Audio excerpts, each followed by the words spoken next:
ये परिवार रोज मीट खाता है, लेकिन मॉम कभी भी बाजार नहीं जाते हैं मीट को खरीदने के लिए। इसलिए लड़के को अपने माता पिता पर शक होने लगता है। अब एक दिन वो अपने पिता से पूछ लेता है, आखिर ये मीट आप लाते कहाँ से हो? लेकिन उसका पिता इस पर कुछ नहीं बोलता है। जब से वो नए घर आए हैं तब से लड़के के पेरेंट्स उसे रात 7 बजे से पहले सुला देते हैं। ऐसा लगता है जैसे उसके पिता के कुछ राज है जो वो लड़के को नहीं बताना चाहता है। इस राज को जानने के लिए लड़का आधी रात में अपने कमरे से चुपचाप निकल जाता है। बाहर आकर वो देखता है उसके पेरेंट्स अजीब सा स्नैक खा रहे होते हैं, और इससे भी अजीब ये बात होती है कि वो खाते समय अजीब तरह से मुस्कुरा रहे होते हैं। लड़का डर के मारे कपकपाने लगता है, जिसके बाद वो डर कर अपने बिस्तर पर लेट जाता है। अब अगले दिन जब लड़का अपने क्लास में बैठा होता है तो टीचर सारे बच्चों को अपने पेरेंट्स का स्केच बनाने के लिए कहती है। अब जब टीचर माइक की ड्राइंग दिखती है तो वो डर जाती है और माइक की मॉम को कॉल करके स्कूल बुला लेती है। अब जब प्रिंसिपल उसे समझा रही होती है तो वो उनकी बातों पर ध्यान ही नहीं देती है, जिसके बाद माइक को यकीन हो जाता है कि वो उससे कुछ छिपा रहे हैं। अब रात में माइक हिम्मत करके बेसमेंट में जाने लगता है, जहाँ उसके पेरेंट्स अक्सर काम करते रहते हैं। अब जो वो चीज देखता है वो उसे डरा के रख देती है, क्योंकि उसके चेहरे पर लाल खून की तरह कुछ लगा होता है।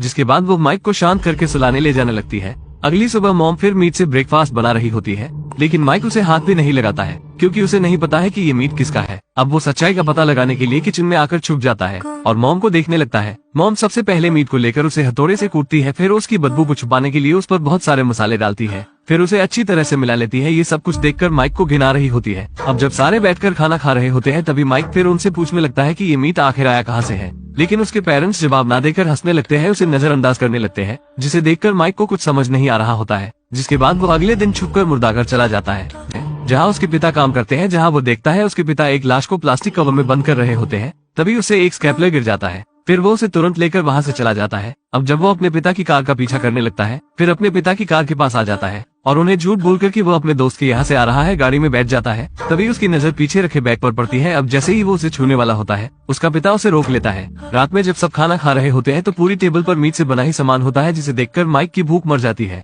तभी वही स्केपल माइक के हाथ से नीचे गिर जाता है, पर उसके पिता की नजर उस पर पड़ जाती है, लेकिन वो ये कहकर बच जाता है कि ये उसे बाहर खेलते समय मिला था। जिसके बाद वो अपने पिता के डर के मारे अपने कमरे में जाकर लेट जाता है, लेकिन वो सो नहीं पा रहा होता है इसी बात को लेकर। इसलिए वो अपने पेरेंट्स का राज जानने के लिए बेसमेंट की तरफ जाने लगता है। जब उसके पेरेंट्स गहरी नींद में सो रहे होते हैं, लेकिन जो कुछ वो वहाँ देखता है वो उसे बिल्कुल डरा कर रख देती है। वो देखता है एक बड़ा धारदार कसाई वाला चाकू वहाँ पड़ा होता है, जिसे देखकर वो वहाँ से जाने लगता है। लेकिन तभी उसकी नजर एक पैर पर पड़ती है जो किसी इंसान का होता है और वहाँ पर लटक रहा होता है। अब वो बहुत डर जाता है और अपने कमरे में आ जाता है, लेकिन उसका पिता वही बैठकर उसका इंतजार कर रहा होता है। लेकिन माइक ये बहाना बनाकर बच जाता है कि वो स्नैक खाने गया था। अगली सुबह जब माइक उठता है तो वो स्कूल जाकर अपनी टीचर को बुला लाता है। जिसके बाद जब वो बेसमेंट में आके देखते हैं तो उन्हें कुछ नहीं मिलता है, क्योंकि उसके पेरेंट्स ने वहाँ सब कुछ साफ कर दिया होता है। अब जब टीचर जाने लगती है तभी अचानक ऊपर से एक लाश नीचे गिर जाती है। टीचर डरकर बड़ी तेजी से चिल्लाने लगती है। अब दोनों वहाँ से जाने ही वाले होते हैं, तभी उसका पिता हॉकी लेकर टीचर के मार देता है और उसे नीचे जमीन पर गिरा देता है। जिसके बाद वो माइक को रस्सी से बांध देते हैं। आखिरकार माइक ने उनके राज से पर्दा हटा ही दिया।